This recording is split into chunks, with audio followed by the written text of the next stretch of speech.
नमस्कार, स्वागत आहे तुमचं आजच्या नवीन व्हिडिओमध्ये।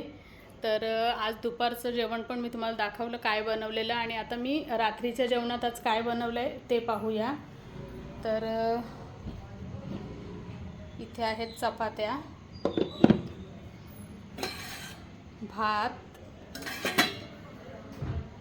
इकडे आहे सोयाबीनची भाजी, ही बघा मस्त एकदम।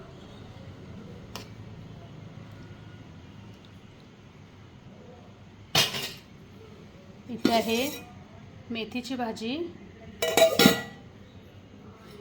इकडे वरण आणि ही कोशिंबीर। तर असा आहे आजचा माझा रात्रीचा जेवणाचा मेन्यू। तर कसा वाटला व्हिडिओ कमेंटमध्ये कळवा आणि चॅनलवरती नवीन असाल तर सबस्क्राईब करा। धन्यवाद।